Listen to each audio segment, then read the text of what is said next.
This week there was obviously huge announcements with the lawsuits from the SEC against Binance and Coinbase. And in my opinion, and I'd love to hear y'all's thoughts on this, I think we're underestimating how bullish this is for Bitcoin, because the signal I'm getting is the SEC has just given a green light for institutions to get into Bitcoin. The number one concern has been regulatory issues, and the SEC has basically made it clear that they understand the difference between Bitcoin and crypto. Bitcoin is a commodity, crypto is a bunch of securities. And one point on that is Bitcoin doesn't require the federal government to make this distinction. It's fact. So for example, you don't need the federal government to tell you that fire will warm you up and it's a good tool, or you don't need the federal government to tell you that oil and gas are good, right? Anything that's objectively good, humans are going to use. So sound money, that's a digital commodity, humans are going to use that, and it's, good technology prevails. But the fact that they have clarified that they understand the difference is really good in sort of convincing the institutions with a lot of financial capital that Bitcoin is safe to get into. So I think it's really bullish. And then on sort of like the esoteric signal that I get from this is they're basically conceding that there's nothing they can do about Bitcoin, right? Because if they could regulate Bitcoin, if there was someone to go after, they would have. And this sort of shows that, hey, they're going to make anyone play by their financial rules if they can enforce that. But clearly they understand that they can't enforce that with Bitcoin. So you'll never see them, go after Bitcoin as a security, because it's not, and there's nobody to go after even if they wanted to. It's impossible to shut down. It's a censorship resistant, decentralized network with no one in control. So there's nobody to go after, and they've definitely sort of tipped their hand that they get that, right? So we've seen a lot of implications from this. It's going to take a while to play out, right? We've already seen Prime Trust declare bankruptcy, which isn't too surprising. They had a bunch of layoffs earlier in the year. But over the next few months, it should be interesting to see, how this lawsuit actually plays out. In the short term, I also think it's bullish, right? I think it's bullish in the long term because, like I said, you get that distinction between Bitcoin and crypto. But even in the short term, we've seen Bitcoin dominance pump, which is indicating that, hey, capital is fleeing altcoins faster than it's fleeing Bitcoin. Which Bitcoin dominance, in my opinion, is a terrible metric for quantifying the difference between Bitcoin and crypto. I think the only metric that can really quantify that is hash rate. How much computing power do you need to attack the network? That's basically what hash rate shows. And market caps can be manipulated, so Bitcoin dominance isn't a great metric. But in the short term here, I think it's given us a lot of signal, seeing, capital is fleeing altcoins faster than it's fleeing Bitcoin upon this news with Coinbase and Binance. And then the way that Bitcoin has held up during the face of this news, right? It's super bullish. We haven't seen it break below the short-term holder realized price, which is a level we've been looking at as support for the past few months. When you look at entity adjusted realized losses, this is not even a blip on the radar compared to the capitulations we saw last year in 2022. And let me pin my thread up in the nest so you guys can follow along with the charts that I'm looking at. So yeah, when you're looking at entity adjusted realized losses, you don't even, it doesn't even look like there was any capitulation, which is great, right? We've seen all the weak hands have already left the market. The worst of the bear markets definitely got to be behind us at this point. So that's exciting to see. The one thing I did notice is we haven't seen Bitcoin leave exchanges like I would have expected during a situation like this. We saw a record number of addresses, but in terms of sheer volume, the amount of Bitcoin that came off exchanges really wasn't anything significant. We're still at a higher point in exchange balances now than we were at the start of the year.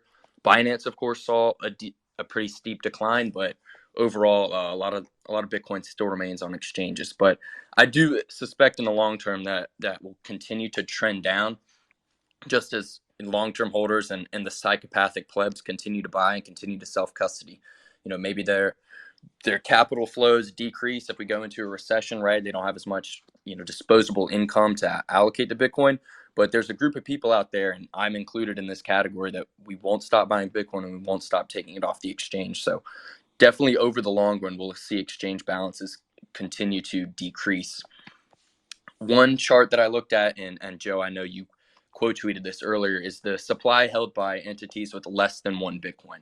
And we've seen it spike again, and the last few times it spiked has been a great signal for local bottoms. So seeing this enthusiasm from retail sized entities to not only like buy the dip but actually take self custody, it's been a solid signal for local bottoms recently, and that's definitely cool to see. There's no fear during these types of moments for the long term holders, right? The price goes down and they jump on the opportunity to stack a few extra sats. The next chart I looked at was the total liquidation. So for this, I simply added together futures, long liquidations and short liquidations. And over the past year, the peaks of this during volatility have gotten lower. So as we get further removed from the mania of the bull market with lots of traders, lots of degens just trying to make a quick buck, as we get further removed from that, those people leave the market.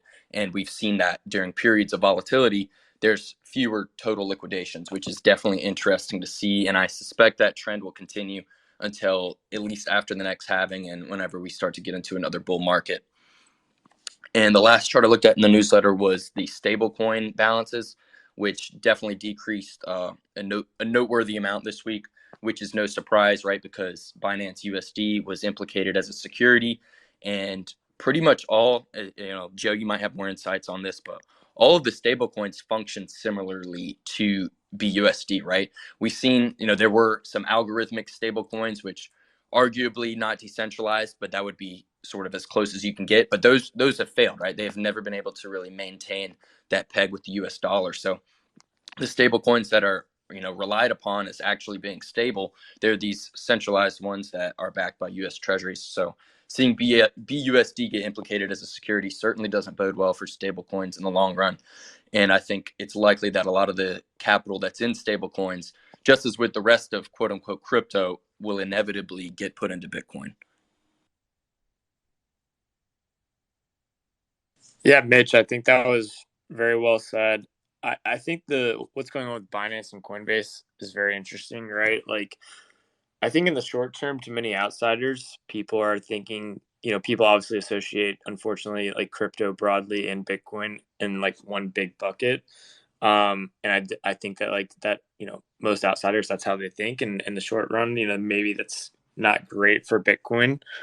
But I definitely agree that in the long run, it's going to continue to be more obvious. Like, if you were paying attention to this space back in 2017 and you went to coinmarketcap.com or whatnot and saw the list of the top 20 coins, I mean, 18 or 17 of those coins like are like non-existent today, or like much further down the list, and you lost a lot of Bitcoin if you decided to buy some of the top coins from 2017. And if you go back, 2013, a lot of those coins don't even exist during that big hype cycle. And so I think the same thing is probably playing out, again with the 2021 cycle. A lot of the coins that were popular back then are, either being deemed as securities, getting wiped out, losing investor interest basically. And I think it's going to be a trend that continues. And whenever we do see the next parabolic Bitcoin bull run, when Bitcoin doesn't die, Bitcoin makes a new all-time high, but a lot of the altcoins are either dead or illegal or just like no one cares about them anymore. I think it's just going to be more obvious and a larger wake up call to outsiders that, wow, this Bitcoin thing really isn't dying. It's actually, maybe it's different from this all of this other stuff that like pops up and goes to zero. So yeah, I think that was very well said. And yeah, the stablecoin stuff is interesting, right? I mean, stablecoins to me are a pretty fascinating market because in a way they're kind of like unregulated banks. I mean, basically you take in dollars from someone and then you invest, quote unquote, invest those dollars in T-bills, in mortgage-backed securities, potentially in Bitcoin or other like corporate debt instruments. And so, yeah, I think ironically, and I've been mentioning this for some time, like Tether, which obviously a lot of people question, or at least in the past 5 years, have questioned whether Tether actually has real reserves. if Tether's, telling the truth and they hold mainly like short dated T-bills, they're probably one of the safest banks in the entire world, which is like incredibly ironic. So of course there's no way to, cryptographically verify that Tether has T-bills and other stable coins exactly what they hold. But it is interesting, and I agree there's a lot of uncertainty or future uncertainty when it comes to what's going to happen with a lot of these stable coins. I mean, Joe, do you think you could see the SEC or some other Washington, D.C. three-letter agency go after Tether, right? Because in my mind, they want to control all aspects of the financial system, right? They can't control Bitcoin. They understand that, but they can try to control everything else, and including Tether. So do you think we would see them go after Tether? It's a great question. I don't want to speculate on necessarily what's going to happen to Tether. I definitely am somewhat surprised that Tether, I guess has gone this far without either like failing or having like major investigations that turned up that hey, Tether is actually a very legit company and they have all these T-bills, which I would lean to that's the case. But also, we saw what happened with FTX. I mean, we saw some of the largest venture capital and most respected venture capital funds in the world buy into FTX. No one really did their due diligence, and this thing became, a multi-billion-dollar company very quickly. And everyone just kind of like thought everyone else was doing their due diligence. And so, maybe something similar is happening with Tether, where or other stablecoins, where these effective like shadow banks become very large very quickly, and they just kind of like go under the radar and no one really takes a deeper dive into what's happening. But maybe they've gone through a number of Bitcoin, or at least Tether has gone through a number of Bitcoin cycles at this point.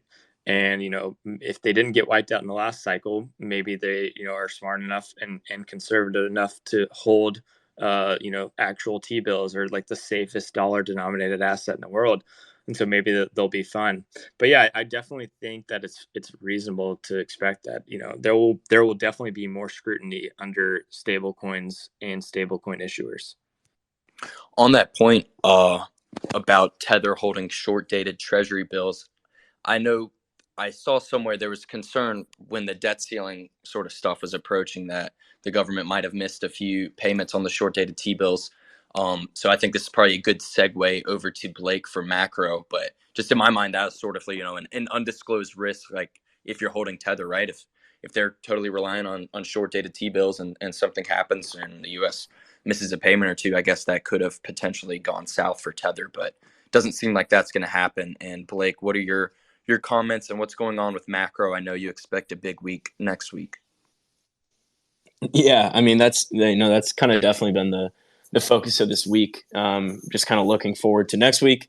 I put something up in the nest there. It's all the way to the right. Just kind of a breakdown of kind of the major highlights of what's coming next week. Monday is kind of maybe a day of rest, a day to meditate and mentally prepare yourself, and then we got a bunch of shit coming from Tuesday all through the end of the week.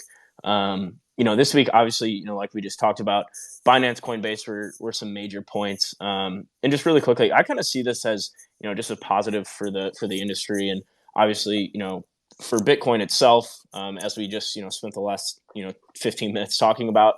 But just also on the side of the investor, I think regulation and laws and governing agents are pretty essential to having functioning markets and fair markets. So I think regulation is overall a good thing for the crypto industry.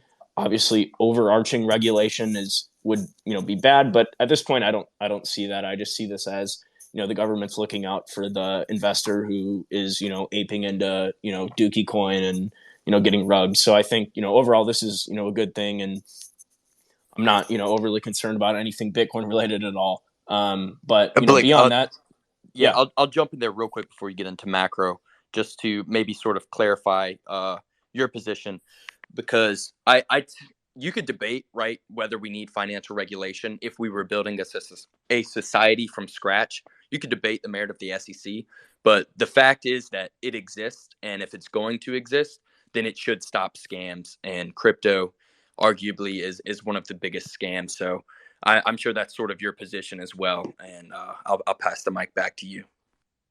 Yeah, for sure. I just think, trying to have some sort of governing agent who is protecting investors from insider trading and rug pulls and, other kind of bullshit like that is overall good for the industry and good for, crypto and Bitcoin adoption overall. So that's just kind of the way I look at it. I think, also from the institutional perspective is, this is an important, factor to look at. The majority of trading volume comes from large financial institutions, and a lot of the reasons why many institutions are, maybe scared or unwilling to start investing into crypto or Bitcoin related companies or all these different things is the fact that there's a lack of regulation, which creates just the risk of future regulation, destroying the industry. So I think with every lawsuit that comes from the SEC, with every piece of, potential regulation to come, it just creates more comfort for these institutions to potentially start getting involved in the industry, which grows adoption and grows liquidity into these coins, specifically Bitcoin. But that's just kind of the way I look at it. So from there, kind of moving on from this SEC stuff, kind of the big news this week on the macro front was a lot of it was from these foreign central bank policy decisions. So kind of the big one was Bank of Canada earlier this week, who was on a 4-month rate pause, hadn't moved rates in 4 months. This week they hiked by 25 basis points.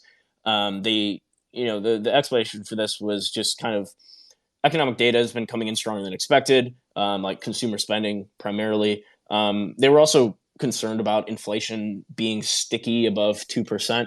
I feel like this sort of sticky inflation narrative has been pretty much destroyed in the markets. It doesn't seem like that's going to be the case, although it's very possible. And with some potential liquidity concerns, I guess you could see, if I guess looking in the U.S., like if there's going to be these liquidity concerns that people like Lynn Alden and Ray Dalio have really been discussing in recent weeks and months, like if that's going to be the case and the Fed is going to be forced to buy all the treasuries, it could potentially drive inflation back up higher in the U.S. So that is potentially a concern, but that's kind of Bank of Canada was pretty concerned about inflation around 2%, or 3% not being able to come down. So that was sort of the justification they made for raising rates this week. The Reserve Bank of Australia Central Bank, also did the same thing. They had been paused rates for a period, and then they moved them up by 25 basis points this week. So kind of, what was that, Wednesday or so, the market showed a little bit of fear of that, and prices moved lower and yields moved higher, and people were pricing in maybe a slightly higher than previously expected chance of the Fed going 25 bips next week. I think there's pretty strong arguments for both scenarios, 25 basis points versus pausing rates. Personally, I think it seems a little more likely that they just pause here, but anything could happen. The market seems to have kind of priced in the pause here, so 25 basis points could potentially create some sort of leg down, but who knows, honestly. I think speculating over what are they going to do is just kind of a waste of time, because who the hell knows. Last week in the newsletter, we talked a lot about the labor market, and there was a bunch of different data points that came in from the jobs market, pointing towards a stronger labor market despite this regime of higher rates.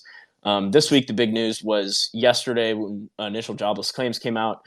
Before we talk about initial claims, I think it's important to know that it's a volatile metric. So I think looking at 1 week's worth of initial claims is probably not the right way of going about it. That's why a lot of analysts like to look at the 4-week moving average of claims, which did tick higher because the number was pretty big this week. We had 261,000, which was the highest print since October of 2021. But like I mentioned, I think because claims are so volatile, next week is going to be really big. So the next release is on Thursday next week. So definitely going to be a ton of eyeballs on that, and almost certainly will be a market mover depending on the kind of number we get. So beyond that, I wrote a little bit about, and I tweeted this yesterday. So if you want to go check I guess I can pin it up in the thread while I'm talking about it. But I just, looking forward to the rest of the year. There's, including next week on Wednesday, there's 5 more Fed meetings left for 2023. And currently the market's priced in essentially a flat Fed funds rate for the rest of the year. So there's currently predicted one more hike in July and then a cut in November, which would leave, the Fed funds rate where it's at right now. Obviously, this is going to change, right? This is just based off of, current market factors, and basically every single piece of economic data that comes in changes these numbers. So, come November, will we be cutting? Who knows? I would say more than likely not, personally, but and anything could happen. A lot of people think that they're going to move back to 50 basis points by September, right? There's a ton of conflicting opinions out there, and they're just opinions, right? And so it's all just kind of speculative and based off of how's the economy looking right now, what might happen in the coming months and through the rest of the quarter and into the second half of the year. So beyond that, the other big piece coming out next week is CPI on Tuesday. Current expectations are for a 4.1% year-over-year headline number, 5.2% for core. The market still sees a increase month over month. Pretty small, 0.2% headline for month over month value. Those are the current expected values. So I just kind of threw them there in the newsletter because newsletter comes out on Friday. So if you come Tuesday when the data is released, you want to see what the expectations were, or if you want to kind of wrap your head around that before the data comes out, you can go check out the newsletter. Then from there, kind of pivoted and talking about the market and looking at the equity market. Things, kind of the big news this week, or the big driving narrative has just been this broadening of market breadth. So if you're active on Twitter, you've probably seen a ton of tweets that are like, from the perma bears who are like, this move's only been driven by 5-7 stocks, so chances are we're going lower from here. The market's just continuously proven the perma bears wrong, and this week this rally's really been fueled by the small and the mid caps. So if you look at like the percentage of stocks above the 200-day, and I also tweeted a bunch of these yesterday, so I'll throw those up in the nest as well. So now, more than 50% of stocks are above the 200-day average, which is kind of this proxy breadth thing that we're looking at. You can also look at like the Russell 2000, which is tracking the smallest cap 2000 smallest cap stocks in the Russell 3000. That's it's had a great week. It's up, as of yesterday, it was up like 2.5% on the week. If you look at the equally weighted S&P 500, it's also had a strong week. So all signs are just kind of pointing towards, at the moment. Now, obviously, a lot's going to change next week, more than likely. But at the moment, breadth is broadening. Small cap, mid cap stocks maybe are getting a little bit extended. That being said, I've kind of warned about extension for the last couple of weeks. And like I mentioned continuously, just because something's extended doesn't mean it can't become more extended. Just because something's overbought doesn't mean it can't become more overbought. But it's definitely, something to keep an eye on. But, it seems to me like, institutional risk sentiment is kind of improving, and there's been, pretty heavy inflows into some of these riskier small cap names. So I think, overall, in terms of just broad market structure, this is a positive sign.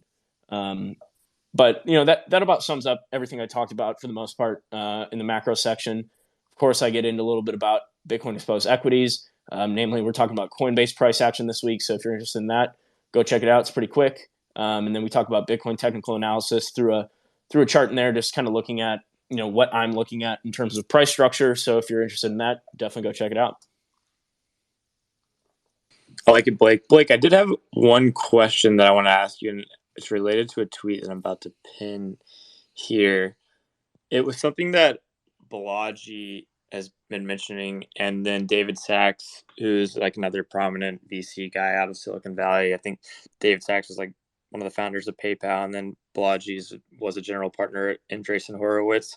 And obviously Balaji had the pretty crazy, Bitcoin to 100 million in 90 days bet that he made, which in my opinion, I don't think he actually thought that was necessarily going to happen. I think he was just trying to get the word out and alert it's people. It's not looking too good. Yeah. That Bitcoin was important and for people, but yeah, I obviously don't think that obviously that hasn't happened, and maybe the deadline is like right now. But I wanted to get your thoughts on this tweet that he posted and David Sachs posted, where it's showing that basically there's been a massive streak on non-farm payrolls beating expectations. So I guess like analysts are expecting, there not to be many jobs available, and then the actual numbers that come out are, much higher, much better than the analysts' expectations. And we're now in like a 14 time streak or month streak potentially. I'm not sure how the increment of time is on the chart, but what do you think about this? Like, is this something like, or is the data fake? I mean, because we see like a lot of layoffs. I know we've talked about this before. Like, we see a lot of layoffs in tech. Obviously, tech's still like a very small portion of the global economy and even the U.S. economy. But is it, is this something that interests you of this weird, like anomaly and the numbers beating analyst expectations, or do you think it's something that's just like, it's just kind of like a coincidence and shouldn't really dive too deep into it? Yeah, I saw that chart earlier this week. I think it's interesting, and there's kind of a lot of different ways that I view it specifically. I think like in terms of just overall employment and payroll data is it's just kind of this idea that like first of all like more people are working two jobs right now than pretty much ever have had to. So people have to bring take on more jobs and work more to kind of make ends meet, which can kind of artificially change a lot of those numbers. I also think like when you're looking at economic data points through this year, compared to expectations, a lot of analysts are kind of stuck in this recessionary narrative where everyone's expecting numbers to really take a turn, and that's just not happening. I think, and obviously I'm not saying that we're not going towards a recession, which I think is extremely possible in the second half of this year, maybe, first half of next year. But it just seems like a lot of it is just you have super bearish analysts who are expecting, they've continuously been expecting numbers to take a dive. And, for the last, this at least, at the very least this quarter and the last year and stuff like that. And it just hasn't happened. So I don't necessarily look at this like they're lying to us. I mean, I guess it's possible, but I don't necessarily look at it that way. I just kind of think that people's expectations versus what the market and what the data points are actually telling us have a pretty strong disconnect. Yeah, it makes a lot of sense. I see both sides. I mean, I agree.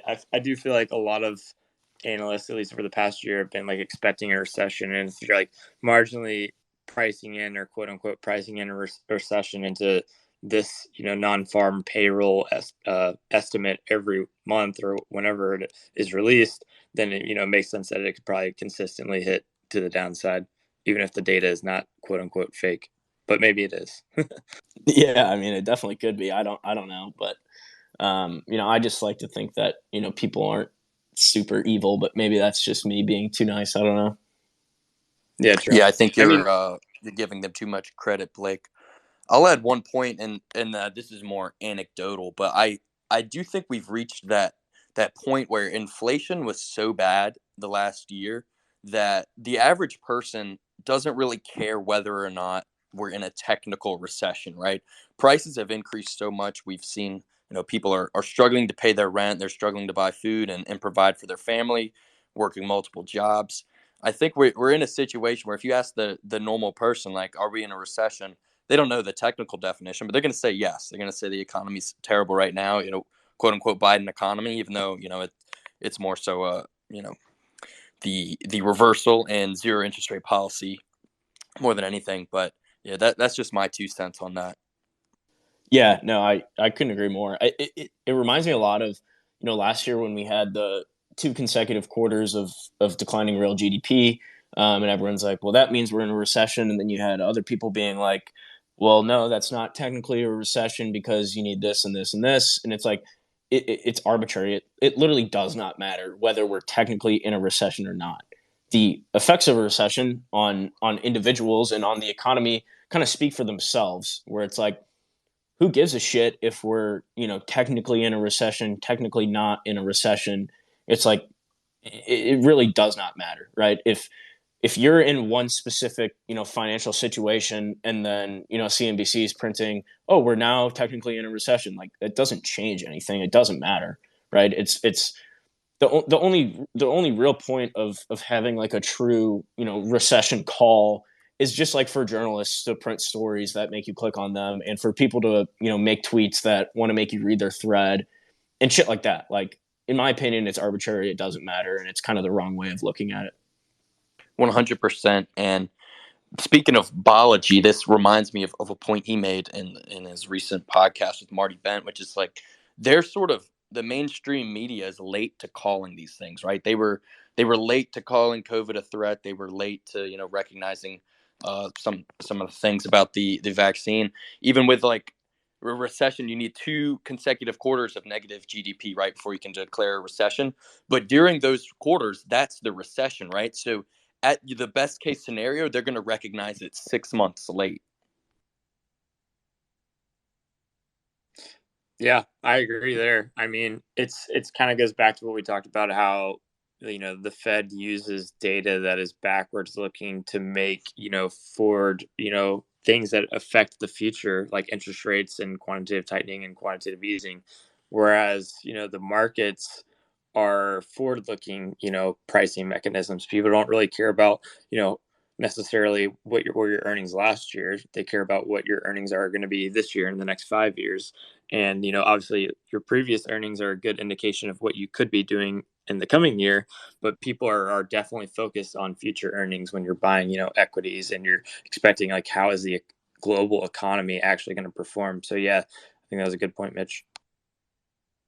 It highlights the value of Bitcoin, right? If we were on a global Bitcoin standard, you can see on-chain data up to the minute, right? But with the traditional financial system, you don't get transparent data, and the data you do get is very lagged. So it'll be a lot easier to make decisions as an investor or just a debt, you know, an average person trying to live day to day, right? When you have a Bitcoin standard, you have transparent real-time data.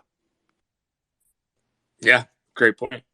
I can shift into mining. Might be a little bit shorter this week. I know last week we talked about US Bitcoin Hut 8 merger and a few other things, but this week we had a really interesting podcast with Foreman team, Foreman Mining. And for those that don't know or aren't super deep into the Bitcoin mining industry, Foreman basically builds and runs this software called Foreman, which is miner management software. So they have a very like deep insight into like how machines are operating, you know, where machines are operating, which models are good models, and they like have a lot of Bitcoin mining data, which is really cool. So I think this is like a really great episode, whether you're like new to Bitcoin mining or you're, you know, experienced in Bitcoin mining. We talked about like a number of different topics. One is like evolution of Bitcoin mining. Like, what is Bitcoin mining going to look like in 10 years or in 20 years? We talked about that. Very interesting. We talked about energy in Bitcoin mining. We think, you know, at Blockware, that the energy industry and the Bitcoin mining industry are basically on a collision course in a very good way. We think that, you know, it makes a lot of sense for energy companies to vertically integrate into becoming Bitcoin miners themselves, or at least hosts of Bitcoin miners and hosting other ASICs that, you know, investors, or whether that's retail or institutional, will own the ASICs, and the energy companies will just have the energy infrastructure that's in place to host those ASICs. So we talked about that. We also talked about the upcoming 2024 halving, right? So this is something that's been on a lot of miners' plates, and, you know, it's less than a year out at this point. And for those that don't know, you know, the 2024 halving is when the Bitcoin block subsidy is going to get cut in half. So it's going to go from 6.25 Bitcoin per block to 3.125 Bitcoin per block, which normally after halvings, we see a large miner capitulation. We see the oldest oldest machines get cut off. We see the miners with the highest operating expenses get cut off, go out of business, and then we see difficulty go down, and the remaining miners, the ones that, you know, had good operations, had the highest newest generation machines, those end up earning more Bitcoin through the halving after difficulty is adjusted downward, and then they can survive and thrive during the next bull market. So we talked about the 24 halving, and we talked about a number of other really interesting, you know, Bitcoin mining topics. So definitely, I know Mitch just pinned the tweet in the nest here, so definitely go check that out if you haven't seen that quite yet. Another thing that we talked about in the newsletter was just continuing to talk about how Bitcoin's total network hash rate is soaring. I think the 30-day moving average right now, Bitcoin's total network hash rate is sitting around 370 exahash, which is a pretty massive amount of computational energy just getting poured into producing Bitcoin blocks and mining that new Bitcoin, in addition to just transaction fees as well. And a lot of people, I think, have seen Bitcoin's hash rate, like they've seen the chart of Bitcoin's hash rate being just relentlessly going upward. And I think it confuses a lot of people because they're like, wait, Bitcoin was, trading at $69,000, at the end of 2021, which was almost 2 years ago. And Bitcoin's hash rate is like going up despite the fact that Bitcoin crashed all the way down to 16,000 and is now sitting at 26, 27,000. And so it's interesting how there's kind of like that disconnect. And I think it just shows like people are miners are still profitably mining Bitcoin. Like they're still building out more mining infrastructure. They're still buying more Bitcoin ASICs, and they're still energizing those ASICs in their data centers. And if you're running, the newest generation machine, and you have a relatively decent, industrial electricity rate, like you're operating profitably and you're operating fairly profitably. So I think that's like a thing that people don't understand. Like it still is very profitable to mine Bitcoin if you do it the right way and you work with the right partners. Another thing that I think is interesting that a lot of people don't really recognize is people that are miners that are running older generation Bitcoin ASICs, meaning ASICs that were released, 3, 4, 5 years ago, they may be upgrading their machine, maybe upgrading to S19XP or an M50 from WhatsMiner, and plugging those machines in and replacing maybe S9s or S17s, which are a lot less efficient. And so these new machines may use roughly the same amount of energy, but then they might produce 2x or 3x more hash rate. So just because hash rate is going up doesn't mean the energy usage on the entire Bitcoin network is going up at the exact same rate. It's more likely just that new generation machines are getting plugged in spots where old generation machines once sat. And so that's just kind of something that we wanted to highlight, in the newsletter, that hash rate growth is relentless. People are mining Bitcoin profitably, and public miners, private miners, institutional miners, and retail miners, are still alive. It was a tough 2022, but it's looking better and better each day. The very last thing that we mentioned in the newsletter, and we posted a chart of it, was minor capitulations. So again, just highlighting like that we've talked about previously on Twitter Spaces and in the newsletter, that whenever we do see drops in hash rate, that historically has marked Bitcoin bottoms. We saw this in the summer of 2022. We saw it in the winter of 2022. When the weakest miners are getting cut off from the network, or they're going out of business, or they're defaulting on debt, that's a great sign to one, get into the Bitcoin mining industry, but two, just get into Bitcoin itself, right? And so we see that historically these minor capitulations have marked bottoms, and the minor capitulations that we saw in 2022, ended up being pretty great buying opportunities to get into Bitcoin. And then one very last thing that I wanted to mention, actually, that is also in the newsletter, is we saw Texas A&M, which is one of the largest state universities in the United States, partner with Riot Platforms, right? So Texas A&M has their blockchain and energy research consortium, and we saw them recently publish a report on the benefits of Bitcoin mining and the energy grid. And I think it's really awesome to see, one of the largest Bitcoin miners in the world, Riot, and one of the largest state universities in the U.S., Texas A&M, working together and producing some really high quality, good research that shows that Bitcoin mining is not just good for Bitcoin, and it allows people to create new Bitcoin at a market rate for a specific amount of energy. But Bitcoin mining is good for energy grids. It's good for the world as a whole, and it's good for local communities as well. So I think that's a great partnership, and I expect we'll see some more really interesting research coming out of Texas A&M about Bitcoin mining. Yeah, that Texas A&M partnership is really fascinating to me, and I think it shows how Bitcoin mining can really, and just Bitcoin in general, can be sort of a bipartisan. Like, I know the people at the highest level at Texas A&M are not of the ideology that they would be super open-minded to Bitcoin, right? But they can see for themselves how it has boosted the grids in Texas and how it's been great for the community, and they're embracing it. So I think that's really fascinating, and it also shows, we're going to see this Bitcoin game theory play out on a state by state level. So seeing Texas, the highest institutions are some of the highest institutions are universities. So within the state of Texas, we know Bitcoin is headed in the right place, or headed in the right direction. And they also shut down that negative bill recently. So very bullish on Texas in general. And if you want to hear more about that bill, Joe actually did a podcast with Dennis last week. So I know we already showed one podcast, but that's definitely, I'm sure a lot of people want to hear some of the inside scoop on that. So that's on the Blockware YouTube channel as well. Yeah, it was a really good podcast with Dennis Porter. I mean, after that podcast, I was very bullish on Texas and specific relating to Bitcoin mining, and also just bullish on America related to Bitcoin mining. We had that proof of work tax that was proposed. It's now, for the most part, completely dead in the water. And I think that's, obviously great for Bitcoin. It's great for all the public Bitcoin miners and private Bitcoin miners in America, but it's also just great for America. It's, this is, if we're right about Bitcoin, and Bitcoin is this revolutionary new savings technology where wealth is basically getting poured into, effectively, it's it's a black hole sucking up wealth from all other financial asset classes, then it's a technology that we need to embrace, and we need to make sure more Bitcoins are in the hands of Americans versus potential foreign adversaries. So yeah, it was a great podcast with Dennis. Highly recommend everyone go check that out. Joe, I want to hear your take on sort of the seasonality of Bitcoin mining.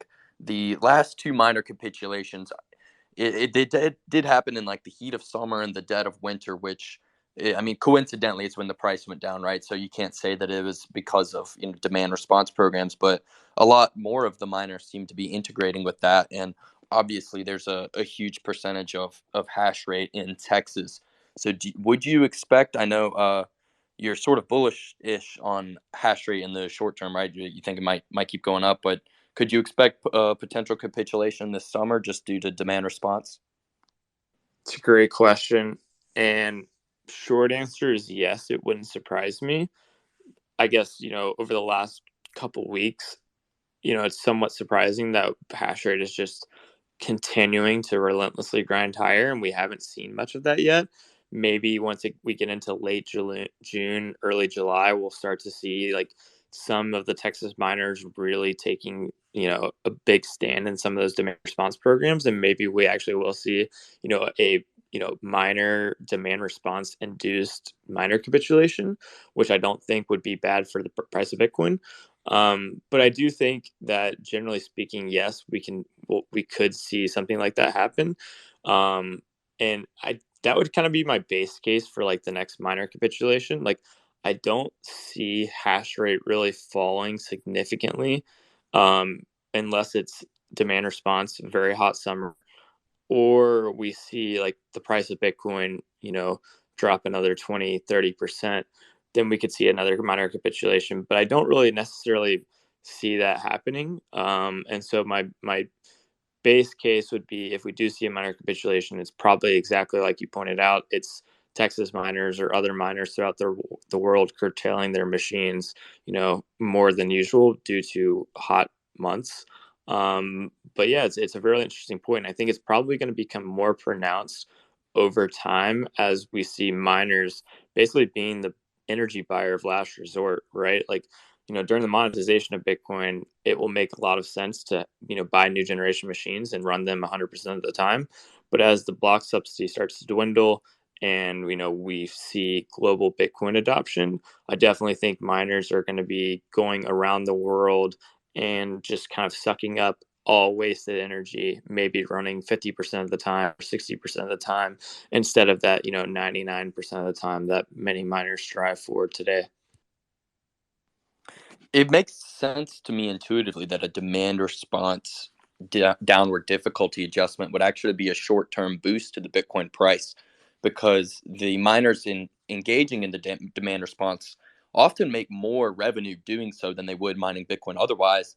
And then the miners that are still online, they're going to have lower difficulty. They'll mine more Bitcoin, right? And they won't have to sell as much to cover their operating expenses. So in the short term, that could actually, push the price up a notch. Yeah, good point. I mean, I definitely would not disagree there. I mean, when miners enroll in these demand response programs, they literally turn off their machine, so they have no energy expenses to pay when they're not running their machines, and then they still make money, right? They actually are making more money than they would be if they were operating their machines. So yeah, I think that was a really good point. Yeah, I think like in terms of seasonality, I think the summer is just overall a good time to be mining Bitcoin. I think like Riot specifically, really made it clear that enrolling in demand response programs is hugely beneficial, to Bitcoin miners, especially to large Bitcoin miners that control the majority of hash rate, right? Riot showed, in December with the winter storms and all these, different, including last summer, like unplugging your machines can be more profitable than running your machines. So I think, this summer as energy demand spikes, you're going to see a lot more of large Bitcoin miners curtailing machines or enrolling in demand response programs to earn revenue that way.